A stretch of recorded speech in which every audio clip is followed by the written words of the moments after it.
DD किसान, बदलते भारत की शान।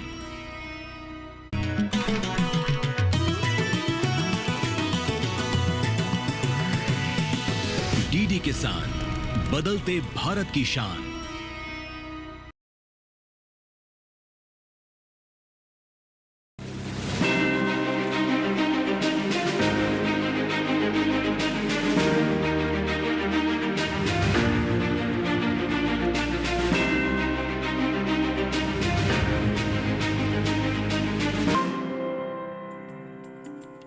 उत्तर प्रदेश के जिला जालौन, तहसील कालपी और उसर गांव से मैं राधिका चौधरी आप सबका स्वागत करती हूं। आज हमारी चौपाल चर्चा जो है इसी गांव से यानी कि उसर गांव से होने वाली है। बात करेंगे श्रीयन, मोटा अनाज, वो मिलेट्स जिसका आह्वान 2023 में माननीय प्रधानमंत्री जी ने एक आह्वान किया और आज देखते हैं कि इस आह्वान में हमारे कितने किसानों ने आहुति दी है कि मिलेट्स को अपनाया है। पुरानी पद्धति वाली खेती को छोड़कर आज श्रीयन में सबसे ज़्यादा कहा जाए तो इस गांव ने आगे बढ़कर हिस्सा लिया है। तो देखते हैं हमारा जो मिलेट्स है, श्रीयन है, कहते हैं आज के समय की मांग है और आने वाले समय की ज़रूरत भी बनेगी। तो चलिए चंद कदमों की दूरी है, इस गांव वासियों से जानते हैं क्योंकि हमारी चौपाल चर्चा जो है थोड़ी ही दूरी पर है। आप भी इस चर्चा का हिस्सा बनिएगा और समझिएगा कि उत्तर प्रदेश के गाँव जो है किस तरह से तरक्की।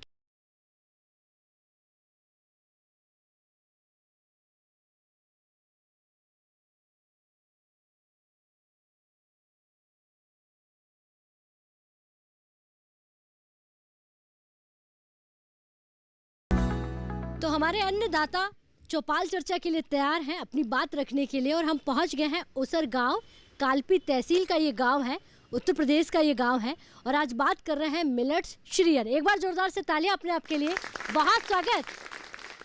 और देखिए भाई, तालियों की जो गड़गड़ाहट है वो उसर गाँव से आ रही है। इस गाँव को भले ही आपने नहीं सुना होगा, नहीं समझा होगा, लेकिन जब आप ये कहेंगे कि 2023 में जब श्रीयन मिलेट्स मोटे अनाज का आह्वान किया गया था माननीय प्रधानमंत्री जी ने, तो सबसे पहले यही गांव जो है आगे आया होगा कि मिलेट्स लगाना है, क्योंकि कहीं ना कहीं पूरे हिंदुस्तान को स्वस्थ रखने की जिम्मेदारी हर एक किसान की है। आज कोरोना काल के बाद हमने देखा कि कितनी बीमारियों ने घर कर लिया है, तो सबसे बड़ा इलाज जो है वो है मिलेट्स मोटा अनाज श्रीयन। तो देखिए तमाम हमारे यहाँ पर किसान भाई बैठे हैं, अधिकारी भी बैठे हुए हैं। मैं सबसे पहले यहाँ जो अधिकारी जी हैं उनसे ही बात करूंगी क्योंकि मिलेट्स किस तरह से यहाँ पर आगे आ रहा है। सर नमस्कार। नमस्ते मैम, मेरा नाम डॉक्टर विष्णु जोशी है और मैं कृषि विज्ञान केंद्र जालौन में, उरई में, मैं वहाँ पे कृषि प्रसार वैज्ञानिक के रूप में कार्यरत हूँ। प्रसार यानी कि लोगों तक जानकारियाँ पहुँचाना, लोगों के घर घर पहुँचना। मिलेट्स घर घर पहुँचा कि नहीं पहुँचा? श्रीयन घर घर पहुँचा है निश्चित तौर पे। देखिए बुंदेलखंड शुरू से हम देखते हैं तो एक ऐसा क्षेत्र माना गया है जहाँ पानी की कमी रही है और यहाँ पे शुरू से ही मिलेट्स का उपयोग होता रहा है, मिलेट्स का उत्पादन होता रहा है। बाजरा और ज्वार की अगर हम बात करते हैं तो हमारे यहाँ पे बहुत अच्छे क्षेत्र में किसान इसको लगाते हैं।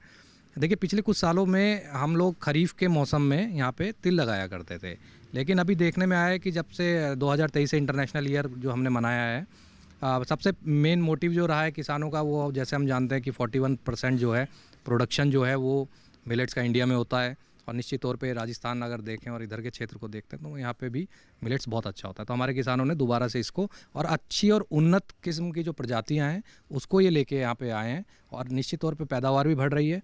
और एक चीज़ जो है हमारे किसान जो हैं जब हम बात करते हैं तो वो हमेशा ये कहते हैं कि सर मिलेट्स में अगर हमें प्रोसेसिंग का कोई स्कोप मिलता है, जैसे कि माननीय प्रधानमंत्री जी ने हैदराबाद में मिलेट्स इंस्टीट्यूट के माध्यम से ये आह्वान किया था कि लोगों तक प्रोसेसिंग भी जाए, तो उस तरफ भी हमारे किसान कार्यरत हैं, बढ़ रहे हैं आगे और कृषि विज्ञान केंद्र भी इस कार्य में लगा हुआ है। अगर मैं पूछूं कि उन्नत किस्म की फसलें, उन्नत किस्म के बीज यहाँ पर पहुँचने चाहिए, मिलेट्स में कौन से बीज दे रहे हैं आप? देखिए मिलेट्स में बाजरा का हमारा जो क्षेत्र है, हम बाजरा में जो है मिलेट्स के बीज लेके आ रहे हैं, ज्वार में हम लेके आ रहे हैं, कोदो को हम यहाँ पे इंट्रोड्यूस कर रहे हैं, कोदो दोबारा से हम यहाँ पे कर रहे हैं। और बहुत महत्वपूर्ण यही है कि जो इसकी प्रोसेसिंग के लिए हम यहाँ पे काम कर रहे हैं मैम, तो इसमें हमारे किसान भी आगे बढ़ चढ़ कर हिस्सा ले रहे हैं, तो अच्छा एक प्रोडक्शन इसमें है। चलिए बैठिए, यानी कि विज्ञान केवीके का होना कितना ज़रूरी है ये समझने के लिए आज हमारे साथ केवीके भी मौजूद है। सर आप भी खड़े हो जाइए। नमस्कार जी। नमस्कार नमस्कार। अच्छा, प्राकृतिक खेती की बात कर रहे हैं और मिलेट्स जो है वो वही खेती है कम लागत ज़्यादा मुनाफे वाली, ज़ीरो बजट वाली। तो इस बात को आपका गांव कितना स्वीकार कर पाया है? मोदी जी की बात को कितने लोगों ने माना है? ऐसा है कि जब माननीय मोदी जी ने आह्वान किया है कि हम स्वस्थ रखना है देश को और समाज को, तो वो स्वस्थ रखने के लिए हमको बगैर रासायनिक खेती की आवश्यकता है। और तभी से जब से मोटे अनाज की उन्होंने मांग की है किसानों से, तो हमारा पूरा क्षेत्र, हमारा पूरा ज़िला उनके कहने से मोटे अनाज की तरफ मुड़ा है। अच्छा, एक समस्या यहाँ पर गाँव वासियों को ज़्यादा आती है, वो है बेसहारा पशुओं की। उसको लेकर उत्तर प्रदेश सरकार ने कितना काम किया? उत्तर प्रदेश सरकार ने वो काम किया है कि हर गांव में गौशालाएं हैं, हर गांव में गौशालाएं हैं, उनकी सारी व्यवस्था सरकार देख रही है। प्रधान के माध्यम से उसका संचालन होता है। और मैं समझता हूं कि आज के 5 साल 10 साल पहले जो अन्ना प्रथा थी बुंदेलखंड में, उसमें 80% सुधार हुआ है। सरकार ने ये भी कह दिया है कि जो रखना चाहता है किसान, उसको 300 रुपये प्रति गाय के हिसाब से हम देंगे। क्या आपका जालौन डिस्ट्रिक्ट रासायनिक का प्रयोग नहीं करता? रासायनिक करता था, लेकिन जब से माननीय प्रधानमंत्री ने आह्वान किया है कि प्राकृतिक खेती और गौ आधारित खेती की जाए, तब से किसानों ने उनकी बात मान करके और रासायनिक का प्रयोग कम कर दिया है। बैठ जाइए, बहुत धन्यवाद, बहुत अच्छी आपने जानकारी दी है। जी सर, नमस्कार जी। नमस्कार जी। क्या नाम है आपका? हरदयानंद तिवारी, ग्राम पोस्ट उसरगांव, जिला जालौन। जी, यानी कि जालौन जिले की बात करें और मिलेट्स की बात करें, यानी मिलेट्स माने श्रीयन। श्रीयन यहाँ पर कितना लगा रहे हैं आप? श्रीयन आज से नहीं, हमारे काफ़ी दिनों से चला आ रहा है। अच्छा। बहुत पहले से चला आ रहा है श्रीयन। श्रीयन में ज्वार, बाजरा और साथ साथ में उसमें एक खेती में, एक ही खेत में उसमें अरहर भी बो दी जाती थी, ज्वार भी बो दी जाती थी, बाजरा भी बो दिया जाता था। और अब उस टाइम पर तो कम था, लेकिन अब इस समय और अधिक चल रहा है इसका प्रोग्राम, और अच्छी तरह प्रगति हुई है और ज़्यादा से ज़्यादा लोग बो रहे हैं श्रीयन को। सरकार की कौन कौन सी योजनाओं का फायदा ले रहे हैं आप? सरकार की योजनाओं का फ़ायदा तो सरकार की योजनाएं तो सारी योजना सरकारी की है। बिजली भी है उन्हीं की, पानी भी उन्हीं का, अन्न भी उन्हीं का, जल भी उन्हीं का, सारी सुविधाएं सरकारी की तो हैं, उनको ले रहे हैं हम। बैठ जाइए, बहुत अच्छा। जी सर, नमस्कार जी। नमस्कार। आपका नाम? मदन सिंह, भदौरिया चौक का रहने वाला। अच्छा मदन सिंह जी, मिलेट्स मैंने सुना कि आपके गांव में सदा से होता आया है, लेकिन बीच में मिलेट्स बंद हो गया क्योंकि मिलेट्स का उपयोग नहीं हो रहा था। बंद तो नहीं हुआ, लेकिन कुछ कम हुआ था। वैसे बुंदेलखंड जो है हमारे यहाँ सबसे ज़्यादा इसकी जो है खेती होती है, ये ज्वार, बाजरा, अरहर वगैरह की खेती होती है, लेकिन बीच में कुछ कम हो गया था। लेकिन अब फिर जो है दोबारा जब से जो मोदी जी ने आह्वान किया है, तो अब दोबारा फिर जो है उसी की खेती शुरू हो रही है और बहुत अच्छी पैदावार हो रही है, उससे दूना लाभ मिल रहा है, मुनाफा मिल रहा है। अच्छा, खेती के लिए मशीनरी की ज़रूरत होती है, पानी की ज़रूरत होती है और बिजली की, तीनों चीज़ें मिल रही है? हाँ, तीनों चीज़ें मिल रही हैं। मशीनरी चल रही है, पानी भी मिल रहा है पर्याप्त मात्रा में, और ईश्वर भी पानी इस साल खूब अच्छा बरसाया है उसने, तो सारी सुविधाएं मिल रही हैं। सुविधाएं, आप सब कह रहे हैं कि सारी सुविधाएं के मतलब ये हो गया कि जितनी भी योजनाएं हैं उनसे लाभान्वित है यहाँ का किसान? हमारी समझ में तो जितनी योजनाएं हैं सबसे लाभान्वित है ही यहाँ का किसान। हाँ, ठीक है, बैठ जाइए। अब देखिए हमारे बीच में प्रधान जी भी बैठे हुए हैं, मौजूदा प्रधान है। नमस्कार जी। प्रणाम दीदी। क्षेत्र में आपका बहुत बहुत हृदय से आभार व्यक्त करते हैं कि हम लोगों के बीच आप आए, बहुत बहुत स्वागत। अच्छा प्रधान जी, पहले तो आप पूरा नाम बताइए। विनय तिवारी, ग्राम प्रधान मसगाया। जी, प्रधान जी का क्या क्या काम हो जाता है? सारी सुविधाएं तो हमारे से दिल्ली वालों से ले लेते हैं, तो आपके लिए पीछे क्या काम बचता है? जी, क्या है, गांव की जो जनता है जिनको जानकारी नहीं है, जो योजनाएं दिल्ली से चलती हैं, उन योजनाओं को हम अपने माध्यम से प्रसार करके मीटिंगें, गोष्ठी वगैरह करवा के गाँव के किसानों को उनके विषय में बताते हैं और उनको लाभान्वित करवाते हैं। जी, यानी कि जानकारी का अभाव जो होता है उसको पूरा आप करते हैं। जी जी जी। दूसरा मैं पूछूंगी, सबसे ज़रूरी होता है कि हर घर सड़क पहुंचना, हर घर बिजली पहुंचना, पानी पहुंचना। उसके बाद में आपने देखा होगा कि पहले हमारी महिलाएं लकड़ियों पे खाना बनाती थी। उज्ज्वला योजना का कहीं ना कहीं कहते हैं कि मोदी जी हमने हर घर घर पहुंचा दिए, सुविधाएं पहुंची। जैसे ही माननीय प्रधानमंत्री जी जब से प्रधानमंत्री हुए हैं, तब से हमारे क्षेत्र का किसान, गांव, जवान और महिलाएं, गरीब व्यक्तियों को जो योजनाओं का लाभ मिला है, उससे हमारा क्षेत्र संभल रहा है। जैसे कि महिलाओं को खाना बनाने में आंखों में समस्या होती थी धुआं से, उससे निजात मिली है उज्ज्वला योजना के माध्यम से। स्प्रिंकलर सेट के माध्यम से किसानों की फसलों में दुगना पैदावार हुआ है, जिसके माध्यम से आज किसान खुशहाल है और समृद्ध हो रहा है। जी ठीक है, बैठ जाइए। तो देखिए गांव की तरक्की की बात कर रहे हैं और गांव वासियों से जानने की कोशिश कर रहे हैं, क्योंकि गांव वासी ही बता पाएंगे कि कितनी समस्या है और कितना समाधान है। जी सर, नमस्कार जी। नमस्कार। नमस्कार। क्या नाम है आपका? मेरा नाम है अजय श्रीवास्तव, चौक में रहने वाला हूँ, चौक का। इस गांव से आपका गांव कितना दूर है? मुश्किल से 1.5 किलोमीटर। अच्छा, 1.5 किलोमीटर। जी। तो यानी कि आप जितने भी यहाँ पर भीड़ देख रहे हैं, ये एक गांव की नहीं, आसपास 10-15 गांव की। हाँ, 10-15 गांव की भीड़ है ये। अच्छा। खाली उसर गांव की ही नहीं है। तो जब भी मालूम होता है कि कोई कार्यक्रम होने वाला है, किसानों को जानकारी मिलने वाली है, तो तमाम गाँव वासी पहुँच जाते हैं। जी, पहुंच जाते हैं, सबको सूचना मिलती है और सारे किसान लोग जो है एक जगह एकत्रित हो जाते हैं। अच्छा, ये बताइए कि खेती में विज्ञान का होना कितना ज़रूरी है? बहुत ज़रूरी है। अगर विज्ञान से ही आजकल जो है जितना प्रोग्रेस की है हम लोगों ने, किसानों ने, वो पहले इतनी नहीं थी, इसीलिए जो है नहीं कर पाते थे। विज्ञान के प्रसारण से ही जो है हम लोग खेती अच्छी करने लगे हैं। बैठ जाइए। बहुत धन्यवाद जी। सर नमस्कार जी। नमस्कार मैडम। आपका क्या नाम है? अंजनी कुमार तिवारी। अंजनी कुमार तिवारी जी, एक तो बात कर रहे हैं हम श्रीयन की, तो क्या आप अपने, अब वैसे आप कौन से गांव से हैं? हम आटा है बगल में मैडम। अच्छा, हाँ आटा। क्या आटावासी भी श्रीयन लगाते हैं? हाँ लगाते हैं, बाजरा है, ज्वार है, यही सब लगाते हैं, मोटा अनाज। तो जो आप पहले लगाते थे तो इतनी मांग नहीं थी, इतनी पहचान नहीं थी, लेकिन 2023 के बाद आपके इस अन्न की कितना नाम हो गया? अरे पूरे विश्व में नाम हुआ है। और जब अब तो उसका पैसा भी ज़्यादा मिल रहा है। जब ज़्यादा बिकेगा, अंतर्राष्ट्रीय स्तर पर विदेशों में जाएगा, तो हमें भी पैसा मिलेगा। मिल रहा है किसान को पैसा। बैठ जाइए। तो हमारे ये अन्नदाता है जो बात कर रहे हैं तरक्की की, हमारे ये अन्नदाता है जो बात कर रहे हैं योजनाओं की, जो घर घर पहुंच रही है। अब वक्त हो गया एक छोटे से ब्रेक का। ब्रेक के बाद फिर हाजिर होते हैं, आप कहीं मत जाइए।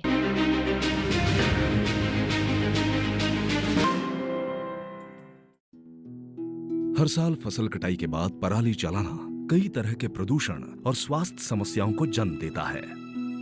पराली जलाने से पर्यावरण में carbon dioxide, carbon monoxide, nitrogen oxide, sulphur dioxide और मीथेन की अधिकता हो जाती है, जिससे लोगों को आंखों में जलन, सांस लेने में दिक्कत, खुजली और एलर्जी जैसी समस्याएं बढ़ जाती हैं। ऐसे मौसम में अस्थमा के मरीजों को ज्यादा समस्या होती है।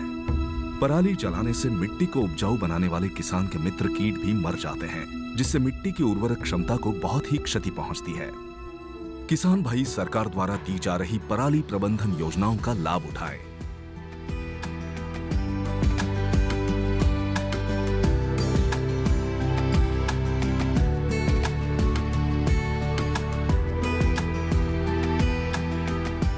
पराली ना जलाएं, पर्यावरण और स्वास्थ्य को बचाएं। अगली फसल का टाइम तो कभी थोड़ा ही रह गया। ताऊ किसी की फसल हुई? बेटा फसल तो ठीक है, ये भी अब पक के तैयार होगी।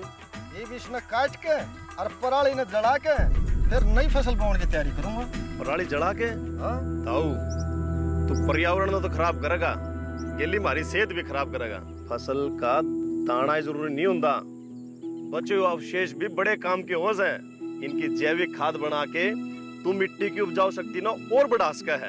और तो और इसकी जो पराल बचेगी ना, उसने बेच के अलग तो मुनाफा भी ले सका है। हाँ, इस पराली से इको फ्रेंडली पेपर और थर्मोकोल बनाया जाता है। पराली का उपयोग जैव ईंधन और हस्तशिल्प बनाने में भी किया जाता है। इसका उपयोग मशरूम की खेती, डिस्पोजेबल प्लेट्स और कटलरी बनाने में भी होता है।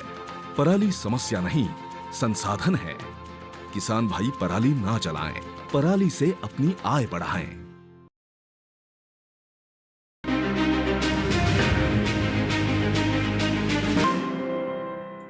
ब्रेक के बाद बहुत स्वागत। चर्चा को आगे बढ़ाते हैं।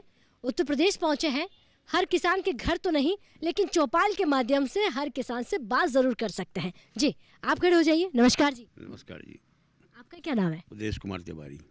अच्छा उदेश कुमार जी, हर कोई तरक्की की बात कर रहा है, हर कोई तारीफ कर रहा है और तारीफ के पुल बांध रहा है, ये बात सच है? सच है। अच्छा हाँ, इसलिए सच है ना, हम आपको बताएं कि पहले किसान, आज के कई साल पहले किसान ये मोटा अनाज करता था, लेकिन उसको मूल्य नहीं मिलता था सही। लेकिन अब है जो मोदी जी ने ज्वार का मूल्य 3325 रुपये कर दिया है। अगर उसका 4 क्विंटल 2 क्विंटल का हुआ तो उसको मूल्य पहले 800 रुपया 900 रुपया क्विंटल ज्वार बिकता था। तो अपने आप जब किसान पैदा करेगा और मूल्य उसका अच्छा मिलेगा तो किसान तरक्की करेगा। और 2 फसल करेगा किसान, तब जो 2 फसल करेगा किसान तो उसकी अपने आप प्रोग्रेस होगी। ठीक है, बैठ जाइए। बहुत धन्यवाद जी। सर नमस्कार। नमस्कार। आप क्या करते हैं? खेती करते हैं हम भी जी। यानी अगर यहाँ पर कोई आपको बिजनेसमैन दिख जाएगा वो भी कहेगा खेती करता हूँ, नौकरी वाला होगा वो भी कहेगा खेती। यानी कि खेती इतनी बड़ी हो गई है आज के समय की। आपको लगता है खेती में अच्छी आमदनी हो सकती है? हाँ हो रही है, हाँ बिल्कुल हो रही। आप क्या लगाते हैं?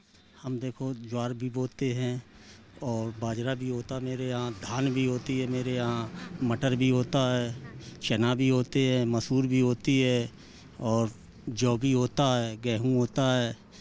इस तरीके से जो अनाज होते हैं हमारे यहाँ अनाज। पशुपालन भी करते हैं, भैंसें भी मेरे पास। आपने कहा कि भैंस पालते हैं, इस पर सरकार की कोई मदद मिल रही है? हाँ जिनको ज़रूरत है उनको मदद मिल रही, जिनको नहीं ज़रूरत वो नहीं ले रहे मदद।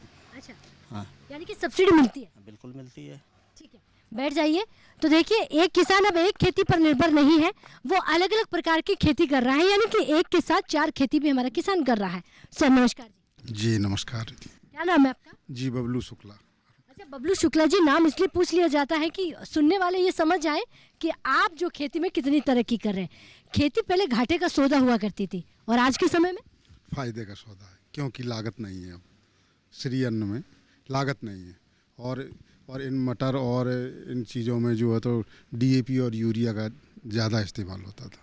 और हमारे पुराने जो ये बीज हैं, जौ है, बाजरा है, ये सब जो है इनमें जो है तो हमारी लागत नहीं है। और जहाँ लागत नहीं होती वहाँ आमदनी ज़्यादा होती है। आपके परिवार को क्या क्या फ़ायदा मिला है सरकार से? हमारे परिवार को पहली बात तो मेरी पत्नी जो है महिला स्वयं सहायता से जुड़ी और उन्होंने कठिया गेहूं के दलिया से अपना कारोबार शुरू किया। पहला सरकार का तो बहुत बहुत धन्यवाद है, मोदी जी का बहुत बहुत धन्यवाद।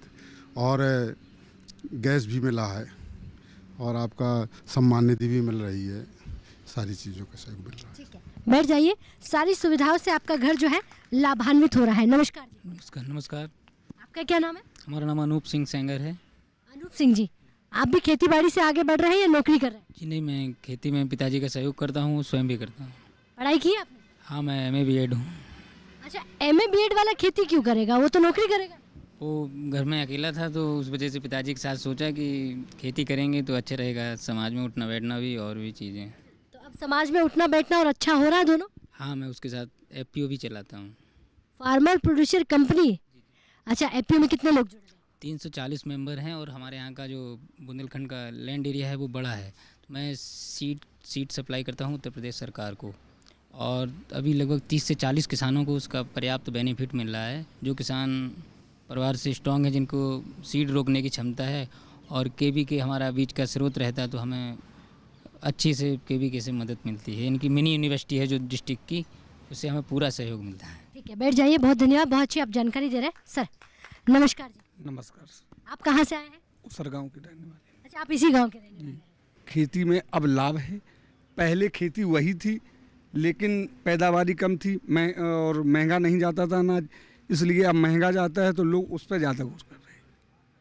और मोदी जी की कुछ योजनाएं हैं, जैसे डोर इंसीमिनेटर, जैसे पहले जानवर ज़्यादा थे लेकिन दूध कम था, श्वेत क्रांति की ओर उन्होंने योजना चलाई तो अच्छे पशु रख रहे हैं, कम भलाई रख रहे हैं लेकिन अच्छे रख रहे हैं, जिससे एक योजना हमारी दूध की, इससे भी आमदनी बढ़ रही है। और एजुकेशन कैसा है यहाँ का, पढ़ाई कैसी है? पढ़ाई तो ऐसा है कि ये हाईवे के किनारे गांव है और हमारे यहाँ शिक्षित लोग हैं, बड़े बड़े लोग हैं। हमारे यहाँ विधायक जी बनी रही तो इसके पहले तो सारे लोग जो है कॉलेज जाते हैं, हमारे गांव में भी कॉलेज है। अच्छा, हाँ यानी कि पढ़ाई के साधन है। बिल्कुल। बैठ जाइए, बहुत धन्यवाद जी। तो हम आज बात कर रहे हैं किसानों से श्री अन्न पर, और देखिए तमाम किसानों से बात करने की कोशिश करेंगे। जी आपका क्या नाम है? जी नमस्कार, ब्रज बिहारी नाम है। ब्रज बिहारी जी, इसी गांव के हो आप? ना पतरेठा गांव, यहाँ से 15 किलोमीटर दूर। 15 किलोमीटर दूरी पर है। तो आपके गांव की अगर हम बात करें, क्या जितनी योजनाएं उसर गांव में पहुंच रही हैं, जितनी तरक्की उसर गांव की हुई है, उतनी ही चीज़ें आपके गांव में? बिल्कुल बिल्कुल, इसमें कोई दो राय नहीं है। जितनी चीज़ें उसर गांव में उससे कहीं ज़्यादा हमारे यहाँ है। बता दें कि हमारा गाँव एक इंटीरियर क्षेत्र में है, एक बेतवा नदी के किनारे है। अधिकांश किसान फिर से मोटा अनाज करते हैं, जिसमें ज्वार है और बाजरा है और अरहर है, ये मोटे अनाज हैं, और उर्द है, मूंग है, ये बहुत अच्छी तरह से करते हैं। 2-2 3-3 करते हैं। अब सरकार की जो योजनाएं हैं, जैसे स्प्लेंगर सेट दिया गया है और नरेगा के तहत बंदीकरण हुआ है, ये एक बहुत अच्छा काम प्रधानमंत्री जी ने किया। बैठ जाइए, बहुत धन्यवाद जी। सर क्या नाम है आपका? महेंद्र प्रताप सिंह। महेंद्र प्रताप जी, अच्छा यहाँ पर दालें होती हैं, मिलेट्स होता है, सबने कुछ ना कुछ बताया है। वैल्यू एडिशन होता है या सीधा मार्केट में जा रहा है? मार्केट में।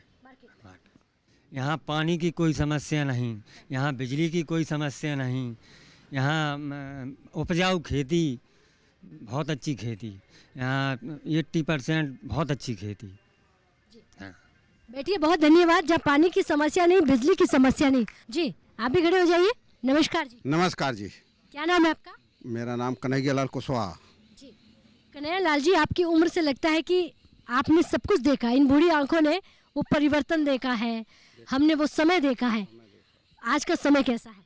आज का समय एक वैज्ञानिक और आधुनिक खेती करने का है। ये जो पद्धति पुरानी थी उसमें बहुत कम, यानी उस पर भगवान पे भरोसे रहता था आदमी, तो वो डिफीट खाता था।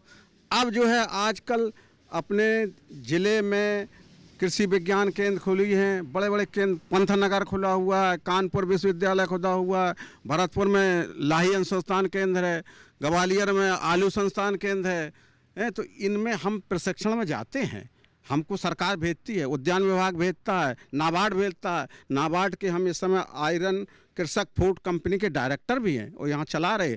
महिलाओं को भी हम प्रशिक्षण में, उनको बकरी पालन है और भी छोटे छोटे काम के लिए उनको प्रशिक्षण में ले जाते हैं। अच्छा ये बताइए, पिछले कितने समय में आप इन सब का फ़ायदा ले रहे हैं, कितने सालों में?